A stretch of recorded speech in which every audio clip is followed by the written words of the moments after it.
दोस्तों आज से एशियन गेम्स स्टार्ट होने जा रही हैं। सर ये कहाँ होंगी गेम्स? ये स्टार्ट होंगी हांगजू चाइना के अंदर। अब देखो, चाइना आप जानते हो अपनी हरकतों के लिए जाना ही जाता है। एक हरकत उसने यहाँ पर भी कर दी। वो क्या है? देखो एक्चुअल में ना इन गेम्स के अंदर पार्टिसिपेट करने के लिए एक्रीडेशन कार्ड्स इशू किए जाते हैं। ठीक है। ये जो कार्ड्स होते हैं ना, एक तरह से पर्सन की आईडी हो गया कि उसका जो आईडी कार्ड हो गया एक तरह से। और साथ ही साथ ये भी इंश्योर करते हैं कि मतलब उसको, उस पर्सन को हमने वीजा भी दे दिया। ठीक है सर। अब हुआ पता क्या है, अरुणाचल प्रदेश के हमारे कुछ प्लेयर्स हैं जो वुशु खेलने जा रहे थे, ठीक है ना। यहाँ पर इन अरुणाचल प्रदेश के प्लेयर्स को ये एक्रेडिटेशन कार्ड्स नहीं दिए गए, बल्कि उनको क्या दिया गया? उनको दिया गया स्टेपल्ड वीजा।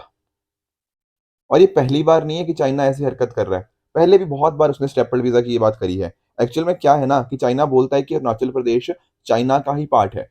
इस वजह से उनको वीजा नहीं देगा, क्योंकि उन्हीं की टेरिटरी का पार्ट हुआ ना, अगर इस तरह से क्लेम करेगा चाइना। तो इस वजह से उनको वीजा नहीं देता, बल्कि स्टेपल्ड वीजा देता है। और ये अपने आप में बहुत ही खराब चीज है कि इंडिया का जो इंटीग्रल पार्ट है उसको आप कैसे अपने पार्ट में क्लेम कर रहे हो। और दूसरी बात, हमारे जो प्लेयर्स हैं वो वहां पे खेलने जा रहे हैं, आप प्रॉपर उस तरह से रिस्पेक्ट कीजिए। बट यहाँ पर चाइना ने स्पोर्ट्स को भी इसके अंदर नहीं छोड़ा, एंड इस तरह से यहाँ पे हमें देखने को मिलता है कि हमारे प्लेयर्स को इस तरह से रोक दिया गया। Getting it? हमारी जो मिनिस्ट्री है उसने भी यहाँ पर, मिनिस्ट्री ऑफ एक्सटर्नल अफेयर्स ने काफी बोला है इसके रिगार्डिंग कि डिफरेंशियल ट्रीटमेंट हो रहा है सिटीजन्स का। ये अपने आप में बहुत गलत चीज है। हमारे जो स्पोर्ट्स मिनिस्टर हैं अनुराग ठाकुर जी, वो भी यहाँ पर जाने वाले थे, पर उन्होंने यहाँ पे अपने विजिट को कैंसिल कर दिया ताकि एक तरह से वो प्रोटेस्ट यहाँ पे जाहिर कर पाए। जो चाइना के प्रेसिडेंट है जी जिनपिंग, वो भी यहाँ पर एशियन गेम्स की ओपनिंग सेरेमनी के अंदर होंगे। तो उनके सामने भी हमने अपना यहाँ पे प्रोटेस्ट एक तरह से जाहिर करने की कोशिश करी है। ठीक है ना। तो ये चीज़ आपको पता होनी चाहिए कि डेफिनेटली अरुणाचल प्रदेश इंडिया का ही इंटीग्रल पार्ट है, इसमें तो कोई शक की बात भी नहीं है। तो दोस्तों डेट है आज की 23 सितंबर 2023, एंड आप सभी का स्वागत है आज के प्रीलिम बूस्टर न्यूज़ डिस्कशन के अंदर। देखो, आज के डिस्कशन स्टार्ट करने से पहले मैं एक क्वेश्चन पूछ रहा हूँ आपसे। कोशिश करना है इसको आंसर करने की मुझे, कि ग्रीन वॉशिंग ये टर्म न्यूज़ में आती है, ये 2022 में यूपीएससी ने पूछ रखा है, इसका अर्थ क्या होता है? तो चलो इस पर्टिकुलर मुद्दे को ना समझने की कोशिश करते हैं। हम ना धीरे धीरे COP28 की तरफ मूव कर रहे हैं। इस टाइम के ऊपर ना बहुत सारे टर्म्स हमें न्यूज़पेपर में देखने को मिलते हैं, तो उनको एक करके समझ लेते हैं। सबसे पहले जैसे हमें ग्रीन वॉशिंग के बारे में समझना है, मैं आपको एग्जाम्पल देता हूँ। आपने फॉक्सवैगन का नाम सुना है? ठीक है ना, गाड़ियां आती हैं इनकी। अब फॉक्सवैगन ने पता क्या किया कुछ टाइम पहले? इन्होंने बोला कि भैया, हमारी जो गाड़ियां हैं ना, जो डीजल गाड़ियां हैं, इनसे ना इन्वायरमेंट पोल्यूशन बहुत कम होता है। कहने का मतलब क्या, जो अमिशन होता है ना इनसे, वो काफी कम होता है। इस वजह से हमारी जो डीजल गाड़ियां हैं काफी हद तक इन्वायरमेंट फ्रेंडली हैं। ऐसा किसने बोला? ऐसा फॉक्सवैगन ने बोला। इन्होंने बहुत सारा डेटा वगैरह दिखाने की कोशिश करी कि यार ये देखो, ये मीटर के हिसाब से भी आप नोटिस करोगे ना, इसमें इन्वायरमेंट फ्रेंडलीनेस हमें यहाँ पे देखने को मिलेगी। बट थोड़े टाइम के बाद ना, मतलब लोग खरीदने लग गए बढ़िया कि यार इन्वायरमेंट फ्रेंडली है, इन्हीं गाड़ियों को खरीदते हैं। लोगों ने खरीदा अच्छा खासा।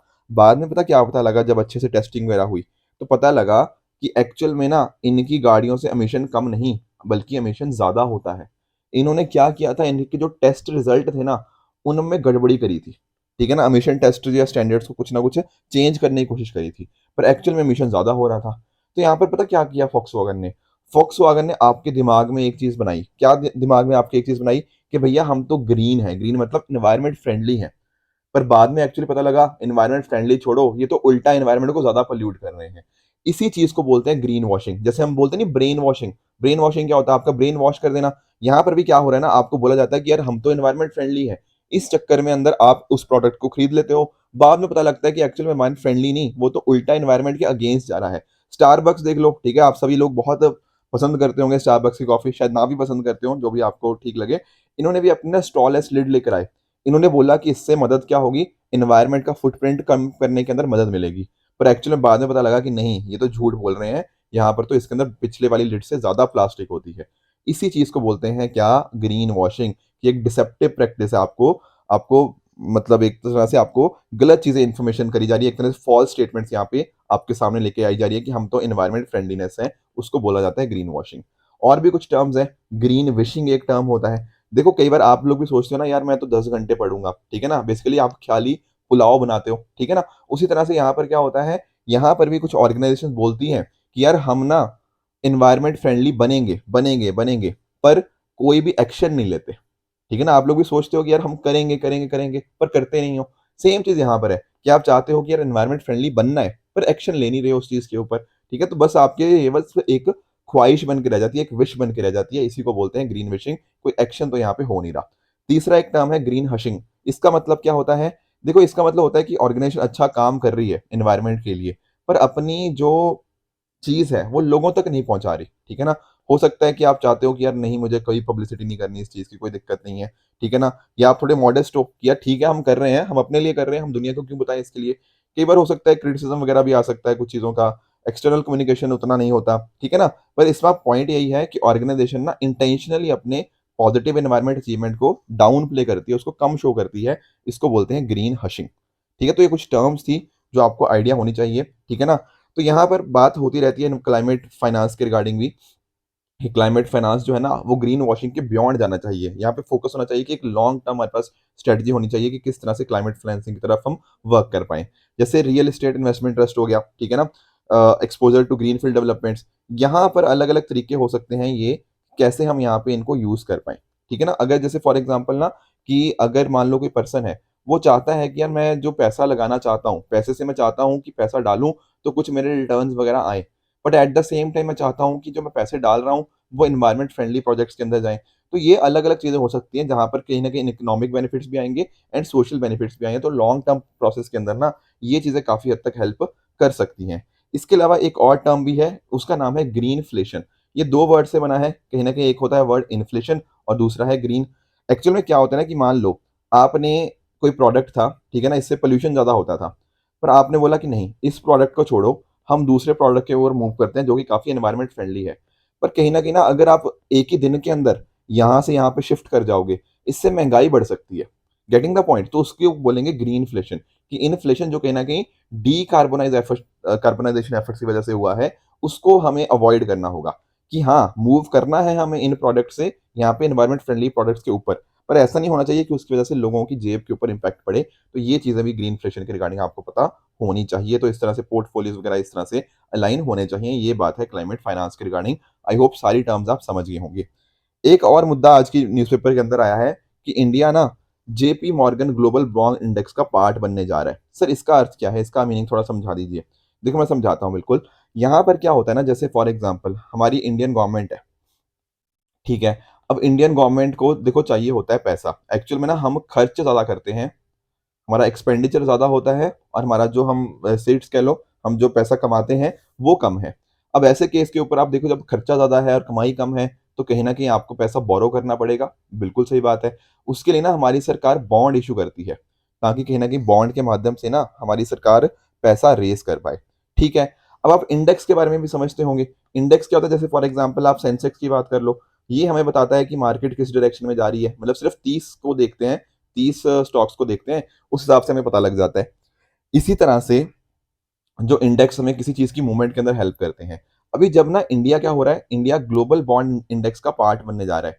तो देखो दुनिया भर में मान लो बहुत सारे इन्वेस्टर्स हैं, वो देखेंगे, वहाँ पर उनको ना दिखता रहेगा कि इंडिया का जो बॉन्ड है, वो इसके ऊपर लिस्टेड है। मतलब ग्लोबल बॉन्ड इंडेक्स के ऊपर हमें देखने को मिलेगा। तो उस हिसाब से हमें ना इसकी मूवमेंट ट्रैक हो पाएगी। मूवमेंट ट्रैक हो पाएगी का मतलब कि हमें पता लगता रहेगा कि इंडियन ग्लोबल जो बॉन्ड है, जो हमारा सॉवरेन बॉन्ड है, वो किस तरह से ऊपर-नीचे हो रहा है। उसी तरह से हम इसको कंपेयर भी कर पाएँगे। अब देखो जब ग्लोबल बॉन्ड इंडेक्स के अंदर कोई चीज़ आ जाती है, उस हिसाब से ना लोग उसको आराम से कहीं न कहीं ट्रैक कर पाएँगे किस डायरेक्शन में मूव कर रहा है। तो एक बेंचमार्क की तरह हेल्प कर देता है जो इंडेक्स होता है। तो यहाँ पर जब इंडिया ग्लोबल बॉन्ड इंडेक्स का मेंबर बनेगा, उसका पार्ट बनेगा, तो पूरे दुनिया भर के लोगों को वो चीज़ दिखेगी एंड अकॉर्डिंगली वो सोचेंगे कि यार ये तो इंडियन ग्लोबल जो इंडियन इंडेक्स है, सॉरी जो इंडियन बॉन्ड है, वो कहीं न कहीं अच्छे रिटर्न्स दे रहा है। तो हम काम क्या करते हैं, इंडियन मार्केट के अंदर या फिर rather you should say Indian bonds के अंदर इन्वेस्ट कर देते हैं। तो सरकार को जो पैसा चाहिए था, वो मिल जाएगा। क्योंकि देखो लोगों ने अब इस बॉन्ड को देख लिया। उनको पता है यार ये बॉन्ड अच्छा परफॉर्म कर रहा है, इससे अच्छे रिटर्न्स मिल रहे हैं। तो अकॉर्डिंगली क्योंकि उनको यहाँ पे ग्लोबल बॉन्ड इंडेक्स के अंदर इंडियन बॉन्ड दिख रहा है, तो वो भी देखेंगे इसको मूवमेंट को एंड वहाँ पर इंडियन मार्केट के अंदर सॉरी इंडियन बॉन्ड के अंदर इन्वेस्ट करेंगे और हमारी सरकार को पैसा रेज़ करने में कोई भी दिक्कत नहीं आएगी। अब आप लोग सोच रहे होंगे सर अभी तक क्यों नहीं मतलब इंडियन बॉन्ड को हमने ग्लोबल इंडेक्स के अंदर रखा था? देखो एक्चुअल में बहुत सारी चीज़ें होती हैं कि अगर ग्लोबल बॉन्ड इंडेक्स के अंदर कोई चीज़ आती है ना, तो वो सेफ होनी चाहिए। उसके रिगार्डिंग अच्छे रिटर्न्स होने चाहिए, अच्छी खासी लिक्विडिटी होनी चाहिए कि अगर मान लो मैंने कोई बॉन्ड खरीदा है, क्या कल को आसानी से बेच भी सकता हूँ उसको? ऐसा तो नहीं कि पैसा मुझे नहीं मिलेगा उसके रिगार्डिंग। मार्केट का, वहाँ की मार्केट का साइज़ कितना है? वहाँ की जो कंट्री की सॉवरेन रेटिंग कैसी है? क्या अगर वो पैसा रेज़ करती है, उसको रिटर्न करती है, नहीं करती? एक्सेसिबिलिटी कितनी है जो इंडेक्स होल्डर्स होते हैं उनके रिगार्डिंग? ये अलग-अलग चीज़ें हमें यहाँ पे देखने को मिलती हैं। तो इंडिया अब यहाँ पर होने वाला है JP Morgan global bond index के अंदर लिस्टेड, तो कहीं न कहीं $25 बिलियन तक के इन्फ्लोज़ हमें यहाँ पे देखने को मिल जाते हैं। इंडिया ने ज़्यादातर क्राइटेरिया फ़ॉलो कर लिए हैं, तो इंडिया के लिए अच्छी बात है कि सरकार को पैसा रेज़ करने के अंदर अब ज़्यादा दिक्कत नहीं आने वाली है। तो ये कुछ पॉइंट्स आपको यहाँ पे समझने हैं। अगले पॉइंट की तरफ चलते हैं, that is AI chatbot for PM किसान स्कीम। पीएम किसान स्कीम तो सर हमने बहुत बार डिस्कस करी हुई है, जहाँ पर हम देखने को मिलता है कि हर मतलब जो 2-2 हज़ार रुपए किसानों को यहाँ पे देखने को मिलते हैं, हर चौथे महीने, मतलब तो हर 1 साल में 3 बार इनको ये पैसा मिलता है, तो टोटल ₹6000 किसानों को साल भर में मिल जाता है। तो यहाँ पर क्या हुआ है ना, आर्टिफिशियल इंटेलिजेंस चैटबॉट हमें यहाँ पे देखने को मिला है।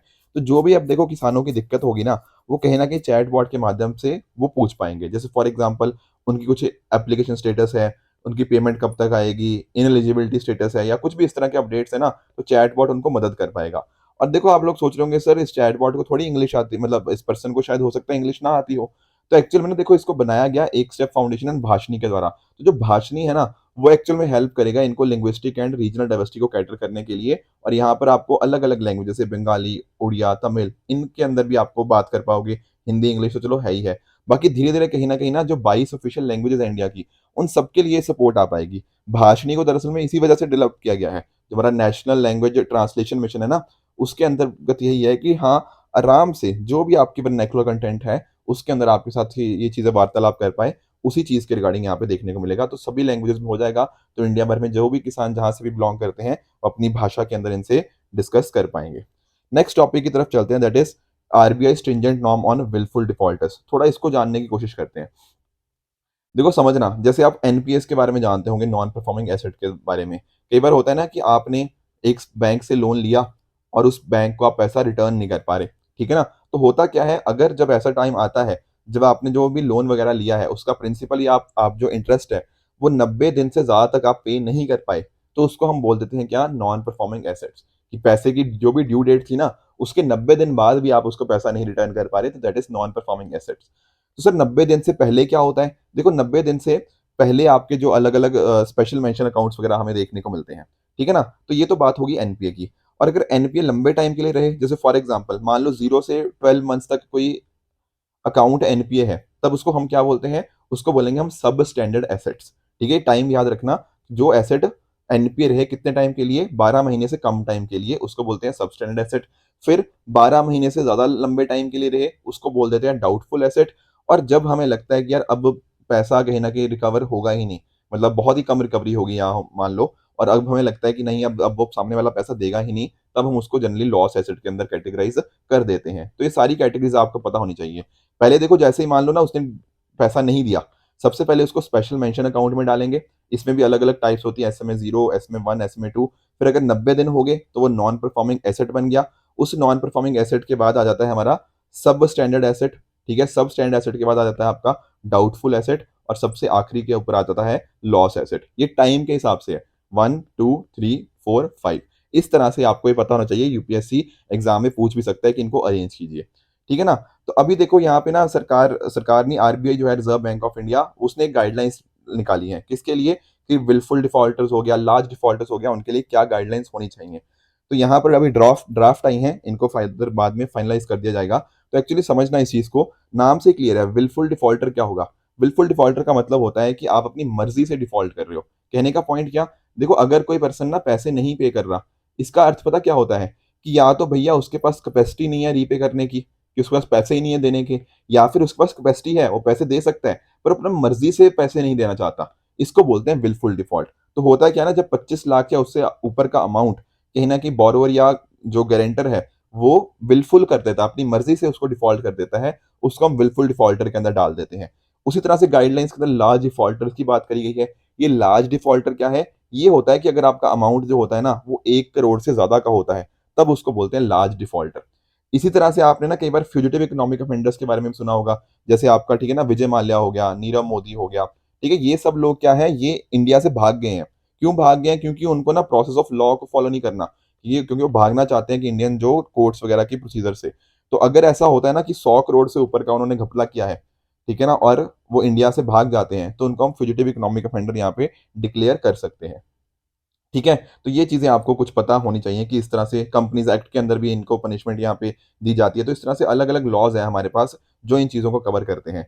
चाहे वो पैसे को साइफ़न ऑफ करना हो गया, उनको मिसयूटिलाइज़ करना हो गया, रिकॉर्ड्स को मिसरिप्रेज़ेंट करना हो गया, ठीक है ना? बैंक की जानकारी के बगैर कुछ सिक्योरिटीज़ को डिस्पोज़ करना हो गया। ये सब अलग-अलग मुद्दे आ जाते हैं इन चीज़ों के अंदर। अब देखो जो आरबीआई ने जो रिवाइज़्ड नॉर्म्स की बात करी है ना, उसके अंदर थोड़े-से इन्होंने स्ट्रिक्ट कर दिए हैं। जैसे फॉर एग्ज़ाम्पल अगर मान लो, ठीक है ना, उनको प्रॉपर्ली आइडेंटिफ़ाई किया जाए। आरबीआई ने ये बोला है, जो नॉन बैंकिंग फाइनेंशियल कंपनीज़ हैं, जो कोऑपरेटिव बैंक्स हैं, उनको आइडेंटिफ़ाई करें कि कौन गड़बड़ कर रहे हैं, कौन विलफुल डिफ़ॉल्ट कर रहे हैं। एक पैनल भी होगा रिव्यू का। अगर मान लो कि किसी को लगता है यार मुझे तो गलती से डाल दिया इसके अंदर, तो उसका रिव्यू भी हो पाएगा। ठीक है ना? एक्शंस वगैरह प्रॉपर्ली लिए जाएँगे, सेटलमेंट्स ठीक है ना, जो होंगी वो प्रॉपर ढंग से होंगी और क्रिमिनल प्रोसीडिंग्स भी उनके अगेंस्ट लगाई जा सकती है। ठीक है ना? अगर मतलब मान लो और अगर उनको लगता है कि नहीं सेटलमेंट करके हो सकता है, तो सेटलमेंट भी किया जा सकता है, ठीक है ना? तो बिना किसी प्रेजुडिस के ये चीज़ करी जानी चाहिए, ठीक है ना? इस तरह की अलग-अलग चीज़ें हमें यहाँ पे देखने को मिल जाती हैं। इसके अलावा ये बात भी है कि अगर कोई चाहे, अगर पूरा का पूरा पैसा वो रिटर्न कर देता है, तब उसको लिस्ट से रिमूव भी कर दिया जा सकता है। पर ऐसा नहीं होना चाहिए कि सिर्फ़ उन्होंने आधा पैसा दिया और आपने रिमूव कर दिया, ये चीज़ नहीं होनी चाहिए। तो ये कुछ यहाँ पे आरबीआई ने कुछ स्ट्रिंजेंट नॉर्म्स लेकर आए हैं विलफुल डिफ़ॉल्टर्स के रिगार्डिंग। तो आई होप आपको स्टैटिक पार्ट भी क्लियर हो गया होगा और करंट वाला पार्ट भी आप समझ गए होंगे। अगला हमारा टॉपिक है यूएन्स क्लाइमेट एम्बिशन समिट। तो सीएस अभी देखो रिसेंटली न्यूयॉर्क के अंदर हमें कन्वीन होता हुआ देखने को मिला as a part of United nation general assembly, तो उसी के अंतर्गत ही हमें यहाँ पे ये देखने को मिलता है। तो इसके अंदर हुआ पता क्या? यहाँ पर दुनिया भर की कंट्रीज़ थी, मतलब दुनिया भर की कंट्रीज़ क्या, सिर्फ 34 कंट्रीज़ थी बल्कि आई थिंक, हाँ 34 स्टेट और 7 इंस्टीट्यूशन यहाँ पे हमें देखने को मिले। इसके इम्पोर्टेंट चीज़ क्या थी कि चाइना, यूएसए और इंडिया, ये यहाँ पर मेजर कंट्रीज़ हैं, ये इसका पार्ट नहीं बनी, ठीक है ना? एक्चुअल में अगर आप नोटिस करो तो दुनिया भर में जो 42% एमिशंस होती है ना, वो इन्हीं 3 कंट्री से आता है, पर वो यहाँ पर एब्सेंट थी, ठीक है ना? अब ऐसा क्यों था? देखो एक्चुअल में होता क्या है ना, क्लाइमेट एम्बिशन समिट के अंदर आपको बोला जाता है कि अपने जो टारगेट्स हैं ना, उनको और उनको आप और एम्बिशियस कीजिए और इम्प्रूव कीजिए।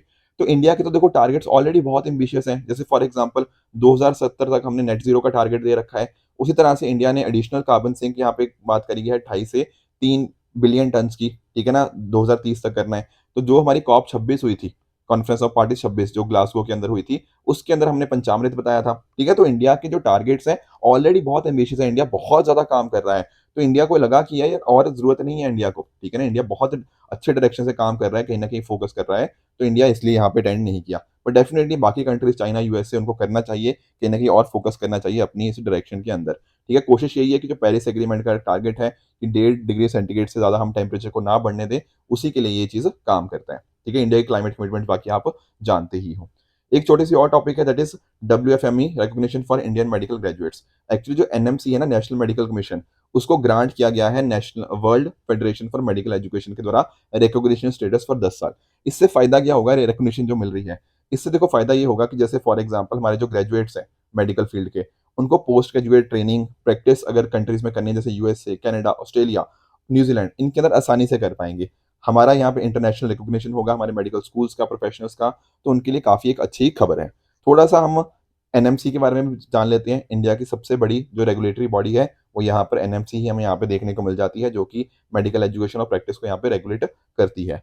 उसी तरह से जो world federation for medical education है, ये दुनिया भर में बात करती है कि कैसे एजुकेशन को, मेडिकल एजुकेशन को वर्ल्ड वाइड कैसे एनहांस करना है, उसकी क्वालिटी को कैसे एनहांस करना है और साथ ही साथ जो अलग-अलग मेडिकल इंस्टीट्यूशंस हैं, वो अच्छे से इस चीज़ को, स्टैंडर्ड्स ऑफ एजुकेशन को मेंटेन करें। यहाँ पर भी उसका इंपॉर्टेंट रोल हमें देखने को मिल जाता है। तो ये थे कुछ आज के टॉपिक जो हमें डिस्कस करने थे, ठीक है? इसी के बेसिस के ऊपर मैं कुछ क्वेश्चंस दे रहा हूँ, इनका मुझे आप नीचे कमेंट्स में आंसर बताना, ठीक है? साथ ही साथ ट्रू फॉल्स के अलावा ये डीलिमिटेशन क्वेश्चन का भी आंसर बताना। किसी ने मेरे से पूछा था क्वेश्चन, मैंने सोचा इसलिए चलो क्वेश्चन आंसर की फॉर्म में डीलिमिटेशन क्वेश्चन को डिस्कस कर लेते हैं। एक अद्वैत वेदांता के बारे में भी है, तो इसका भी मुझे आप क्वेश्चन में आंसर बता देना। देखो कल ना कुछ स्टूडेंट्स ने लिखा था सर आप ब्राह्मण बोल रहे हो, ये ब्रह्मा होता है। देखो बात ठीक है आपकी, पर एक्चुअल में इसको ब्राह्मण करके भी प्रोनाउंस किया जाता है। मैंने आपको स्पेसिफाई कर दिया था कि ब्राह्मण का मतलब यहाँ पे वो नहीं है कि जो आप वर्ण सिस्टम की बात करते हो। प्रोनाउंसिएशन के अंदर ब्रह्मा भी बोलते हैं, ब्राह्मण भी बोलते हैं, दैट इज़ परफेक्टली फाइन, उसमें कुछ इश्यू नहीं है। पर मीनिंग समझ आना चाहिए कि this is different from the varna system, ठीक है ना? तो आत्मा, ब्रह्मा ब्रह्मा बोलना चाहते हो जैसे भी आप, पर आपको मीनिंग पता होना चाहिए कि इसका आखिर अर्थ हम क्या कहना चाह रहे हैं, वरना सिस्टम से अलग चीज़ है, जो कि मैंने कल भी आपको एक्सप्लेन किया था। तो इसका भी मुझे आप नीचे कमेंट्स में आंसर बताना, ठीक है? और कल जो मैंने होमवर्क दिया था उसका क्विकली एक बार आंसर बता देता हूँ, सोशलिस्ट और सेक्युलर, क्या यहाँ पर 44th अमेंडमेंट के अंदर ऐड किया गया था? देखो गलत बात है, ये 42nd के अंदर ऐड किया गया था, जो कि 1976 में हमें देखने को मिला था। तो पहला आपका हो गया फॉल्स। दूसरा बात कर रहा है वननेस स्टैच्यू की बात कर रहा है, सरदार वल्लभ भाई पटेल की बात हो रही है? नहीं, बात गलत है। ये हमारे जो आदि शंकराचार्य जी है ना, उन्हीं के स्टैच्यू ऑफ वननेस हमें देखने को मिलता है। मिथुन की बात करें तो ये क्या अरुणाचल प्रदेश, नागालैंड, मणिपुर, मिजोरम इनके अंदर देखने को मिलता है बॉबीडा फैमिली का? ये बात बिल्कुल यहाँ पे करेक्ट हो जाएगी। एफएसएसएआई क्या स्टैट्यूटरी बॉडी है? ये भी अपने आप में करेक्ट है। एक एक्ट आया था, food safety and standard act 2006, उसके अंतर्गत हमें ये पर्टिकुलर बॉडी बनती हुई देखने को मिली है, तो ये बात भी सही हो जाएगी। उसी तरह से यहाँ पे क्वेश्चन पूछा था कि अर्मेनिया के साथ किस किस का बॉर्डर टच होता है? तो यहाँ पर देखो मैंने कल आपको कल नहीं उसके एक दिन पहले आई थिंक हमने डिस्कस किया था। तो अर्मेनिया का अगर आप नोटिस करोगे तो ये रहा अर्मेनिया, यहाँ पे जॉर्जिया के साथ बॉर्डर टच हो रहा है, टर्की है और ईरान है और अजरबैजान तो है ही है, ठीक है ना? तो ये 4 कंट्रीज थी। पर रशिया के साथ इसका यहाँ पे हमें बॉर्डर नहीं देखने को मिलता। तो यहाँ पर सही आंसर क्या बनेगा? यहाँ पे सही आंसर बनेगा option number C, only 4 is the correct answer. उसी तरह से एक और भी होमवर्क दिया था मैंने आपको विद रिगार्ड्स टू नर्मदा। देखो जब हम बात करते हैं ना नर्मदा की, तो नर्मदा क्या आपको अमरकंटक प्लेट्यू के अंदर राइज करती हुई देखने को मिलती है?